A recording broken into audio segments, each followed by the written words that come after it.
Bonjour à tous, j'espère que vous vous portez bien. En ce début de saison estivale, j'avais envie de partager avec vous une œuvre de Pablo Picasso qui s'intitule La chèvre. C'est une œuvre qui représente une chèvre effectivement, mais constituée à partir de différents matériaux assemblés avec du plâtre. Picasso a réalisé cette œuvre lorsqu'il habitait à Vallauris dans les années 1950.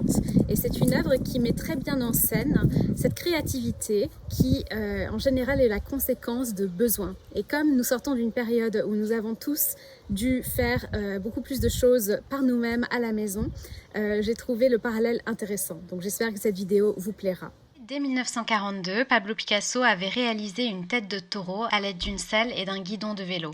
Mais à partir du début des années 1950, Picasso commence à faire de manière plus régulière des sculptures assemblages. À cette période, Pablo Picasso habite Vallauris, dans le sud de la France, avec sa compagne Françoise Gillot et leurs deux enfants en bas âge, Claude et Paloma Picasso. Ce contexte particulier pour Picasso, et notamment le contact avec les enfants, n'est sans doute pas sans rapport avec l'émergence à cette époque de ces sculptures souvent très ludiques. Mais on peut aussi y voir une conséquence de la Seconde Guerre mondiale, et cette tendance qu'ont eu beaucoup d'artistes à détourner des objets du quotidien. Françoise Gillot a raconté que lorsqu'elle habitait avec Picasso à Vallauris, ils allaient souvent se promener avec une poussette, que Picasso allait remplir d'objets qu'il trouvait sur le chemin et qui l'intéressaient. Ainsi, pour réaliser cette chèvre, Pablo Picasso a rassemblé tout un ensemble d'objets sans aucun rapport les uns avec les autres. Une démarche qui, bien sûr, n'est pas sans rappeler le surréalisme.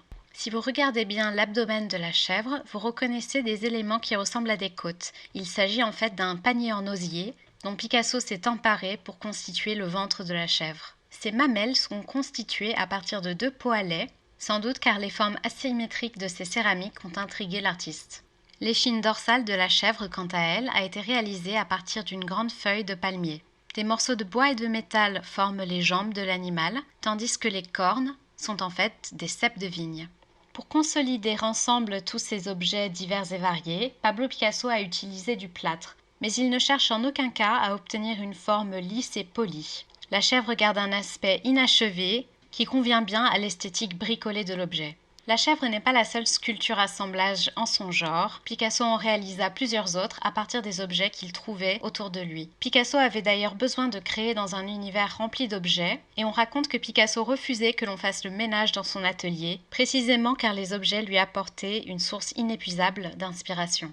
Enfin, il est intéressant de souligner que Picasso avait lui-même une chèvre qu'il avait appelée Esmeralda. Et c'est sans doute également cet animal que Picasso affectionnait tout particulièrement qui a donné envie à l'artiste de reproduire une chèvre en sculpture. Voilà pour la chèvre de Pablo Picasso. J'espère que cette courte vidéo vous aura plu. N'hésitez pas si vous avez des demandes par rapport à d'autres œuvres qui vous plairait de découvrir. Et n'hésitez pas non plus à me faire part de toutes les questions éventuelles dans les commentaires. Merci beaucoup et bonne journée.